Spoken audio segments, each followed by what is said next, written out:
السلام علیکم ګرانو هیوادوالو، خدای دې وکړي چې ټول روغ جوړ او خوشحاله اوسئ. امید لرم چې ژوند به مو هر روان وي. یو نوی درس ته هرکلاست. نن زموږ د درس موضوع دی کوا، کو، کسکو. دا درې کلمې څه معنا لري او څه فرق لري، چیرته او څنګه استعمالیږي، دا ټول په دې درس کې سره د مثالونو تاسو لپاره تشریح کوم. ویډیو تر آخره را سره وګورئ، انشاءالله ډېر ښه به ورباندې پوه شئ. راځئ چې اوس درس شروع کړو. کوا، کوا، کوا معنا څه. Quoi, le mot interrogatif, quoi change de forme à chaque registre de langue. Quoi, le mot interrogatif, quoi change de forme à chaque registre de langue. Quoi چې دی دا یو د پوښتنې کولو یا سوالیه کلمه ده چې یو چا نه کله پوښتنه کوي په هغه وخت کې استعمالوي. خو لیکن کوا په هر یو حالت کې خپل ځان بدلوي. یعنی لونګاژ فامیلی کې یو قسم استعمالیږي، لونګاژ کورون کې بل قسم استعمالیږي او لونګاژ فورمل کې بل قسم استعمالیږي. دا په درې حالتو کې درې قسم استعمالیږي. یعنی هر یو ژبه کې خپل په هر یو ژبه کې خپل فرم یا شکل بدلوي. اوس په دې مثالونو کې وګورئ، انشاءالله پوهیږئ ورباندې چې څنګه خپل فرم بدلوي. Qu'est-ce que vous faites? Qu'est-ce que vous faites? Qu'est-ce que vous faites? تاسو څه کوئ؟ دا په لنګاژ کورون کې دی. دا د جملې په اول کې کو راغلی دی او کو سره چې کله اسکو استعمالوي یا اضافه کوو په دغه وخت کې دا کسکو کیږي. کله چې کو سره اسکو اضافه کو او جمله سوالیه کو نو په دغه وخت کې دا په لنګاژ کورون کې راځي. یعنی کسکو. کسکو معنا څه. کسکو وو فیت. تاسو څه کوئ. دا په لنګاژ کورون کې راځي. دویم کو فیت وو. کو فیت وو. کو فیت وو. تاسو څه کوئ. دا په لنګاژ فورمل یا لنګاژ ستونو کې راځي چې دا ډېره لوړه او ډېره ادبي ده. کو فیت وو. تاسو څه کوئ. دلته کو معنا څه معنا یې هماغه دی. کسکو څه کو څه، خو لیکن دلته اسکو نشته او فعل مخکې شوی، ضمیر یا سبجیکټ وروسته شوی او جمله یې سوالیه کړی. کو فیت وو. تاسو څه کوئ. دا ډیره ادبي یا فورمل ده. Vous faites quoi? Vous faites quoi? Vous faites quoi? تاسو څه کوئ. دا په لنګاژ فامیلی کې دی. دا په لنګاژ فامیلی کې دی. quoi هم معنا څه. quoi کسکو کو درې واړو معنا یو دی. کو په لنګاژ فورمل کې راځي، کسکو په لنګاژ کورون کې راځي او کوا په لنګاژ فامیلی کې راځي. کوا همیشه یا زیات وخت د جملې په آخر کې راځي او کو د جملې په اول کې راځي. اوس په دې دویم مثال کې وګورئ. Qu'est-ce que tu vas faire? Qu'est-ce que tu vas faire? Qu'est-ce que tu vas faire? ته به څه کوې. دا په لنګاژ کورون کې راغی. جملې په اول کې کسکو راغلی دی. دویم کو vas-tu faire? کو vas-tu faire? کو vas-tu faire? ته به څه کوې. د جملې په اول کې کو راغلی دی. دا لنګاژ فورمل یا لنګاژ ستونو کې راځي. دریم tu vas faire quoi? Tu vas faire quoi? Tu vas faire quoi? ته به څه کوې. په لنګاژ فامیلی کې دی. کوا د جملې په آخر کې راځي، کو او کسکو د جملې په اول کې راځي.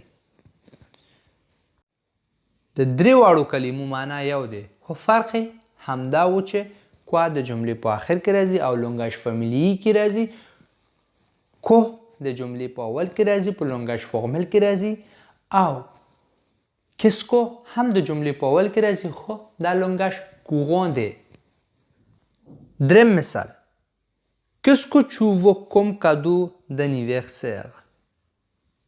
Qu'est-ce que tu veux comme cadeau d'anniversaire? Qu'est-ce que tu veux comme cadeau d'anniversaire? پیدایښت ورځ یا سالګرې ته دې څه تحفه غواړې یعنی تو خپل سالګرې ته څه تحفه غواړې یا کادو وایي تحفه ته Que veux-tu comme cadeau d'anniversaire? Que veux-tu comme cadeau d'anniversaire? Que veux-tu comme cadeau d'anniversaire? تو خپل سالګرې ته څه تحفه غواړې جملې شکل فرق کو خو لیکن معنا یې هماغه دی کسکو چې راغی دې نو پوه شو چې دا په لونګاژ کوغون کې دی او کو چې راغی نو دا په لونګاژ فورمل یا په لونګاژ ستونو کې دی De quoi parle-t-il? De quoi parle-t-il? De quoi parle-t-il? هغوی د څه شي په باره کې خبرې کوي Qu'a vu ton ami au cinéma? Qu'a vu ton ami au cinéma? Qu'a vu ton ami au cinéma? ستا ملګری په سینما کې څه ولیدل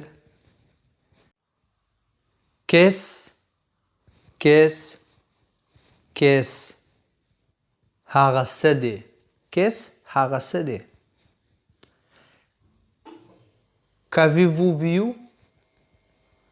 Qu'avez-vous vu? Qu'avez-vous vu? تاسو څه لیدلی یا تاسو څه ولیدل Que fais-tu là? Que fais-tu là? Que fais-tu là? تو دلته څه کوي À quoi penses-tu? À quoi penses-tu? À quoi penses-tu? څه ته فکر کوي یا د څه شي په اړه ته فکر کوي À quoi یعنی څه ته یا د څه شي په اړه De quoi parles-tu? De quoi parles-tu? De quoi parles-tu? د څه شي په باره کې تو خبرې کوي یا De quoi معنا د څه یا د څه شي په باره کې Sur quoi est-il monté pour réparer la lampe? Sur quoi est-il monté pour réparer la lampe? Sur quoi est-il monté pour réparer la lampe? ګروپ یا د لومپ د ریپایر یا د جوړولو لپاره ترمیم کولو لپاره هغه په څه ختلی و Sur quoi معنا په څه Je me demande ce que tu deviens. Je me demande ce que tu deviens. Je me demande ce que tu deviens. زه حیران یم چې ته څه کیږي Je me demande یعنی زه حیران یم یا زه تعجب کوم ce que tu deviens چې ته څه کیږي Que veut voir Ahmed en premier? Que veut voir Ahmed en premier? Que veut voir Ahmed en premier? احمد لومړی څه کتل غواړي Que faut-il faire? Que faut-il faire? Que faut-il faire? څه باید وشي À quoi faites-vous allusion? À quoi faites-vous allusion? À quoi faites-vous allusion? تاسو څه ته اشاره کوئ Allusion معنا اشاره À quoi څه ته دا زمونږ درس و امید لرم چې ورباندې پوه شوي یاستئ که چیرې کوم مشکل لرئ تاسو کولی شئ چې په کامنټ کې راته ولیکئ چې په راتلونکي درس کې د هماغې په باره کې خبرې وکړو ویډیو لایک او شیر کړئ چې نور ملګري هم وویني. چینل سبسکرایب کړئ. هر کله چې یو نوی درس شیر کړو نو تاسو لپاره ورسیږي او تاسو درس ووینئ. تر راتلونکي ویډیو پورې ښه وخت او ښه ژوند ولرئ. په مو هم ښه.